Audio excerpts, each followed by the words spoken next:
I totally get the anxiety and the impatience and the desire to get back out there and get back out the way things used to be. There will be a new normal, and we will get there, and we're on the right path. That's the somewhat frustrating thing is, for the most part in the state of Indiana, we're on the right path. Governor Holcomb officially extends the stay-at-home order through May 1st, but with this announcement came some positive news regarding reopening the state. Good evening, everyone. I'm Brooke Martin. And I'm Phil Sanchez. Governor Holcomb says that he will be rolling out Phase 1 over the next week. News 8's Sierra Hignite joining us live to explain. Sierra? Yeah, Phil and Brooke, the governor announced today that those first steps to reopening the state, they're going to start tomorrow with hospitals able to start elective procedures. Governor Eric Holcomb announcing today that Indiana will start taking steps towards reopening. Yes, this is progress. This is a step in the right direction, but it's a responsible step because it's tethered to the numbers. It's tethered to what we can do right now. The governor is starting by allowing medical and clinical practices to start taking patients on Monday. He says these kinds of businesses are used to more extreme measures of sanitation and hygiene. The reason that we're able to take these steps and move forward on this front are twofold. One is you.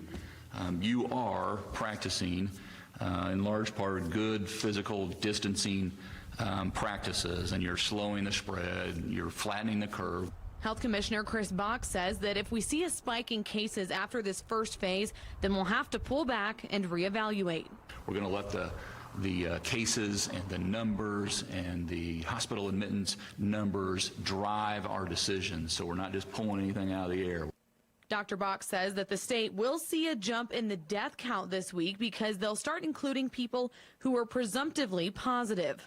What this means is that a physician actually listed COVID-19 as the underlying cause of the death for a patient, but there was no documented positive COVID-19 test for that individual. As the state continues to gradually take steps to reopen, until there's a vaccine, at-risk populations may still be asked to stay home.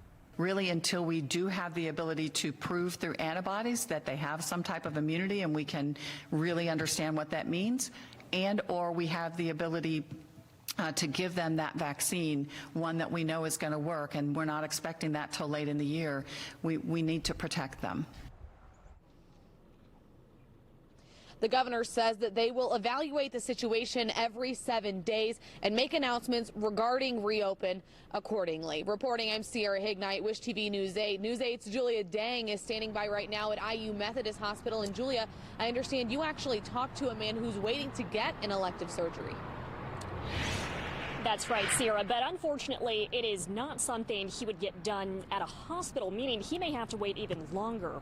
Beginning tomorrow, the elective procedures you talked about that are going to be permitted here and at hospitals statewide include treatment for non-life-threatening conditions. They can be scheduled ahead of time.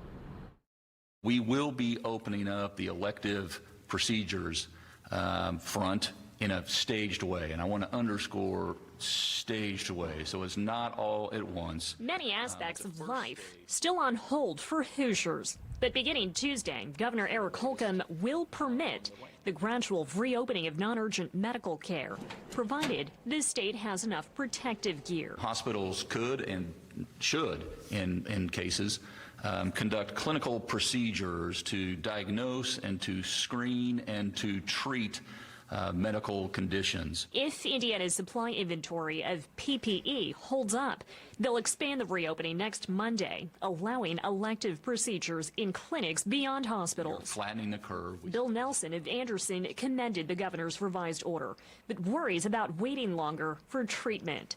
He has an eye condition called retinal vein occlusion. It's like having a stroke in that eye.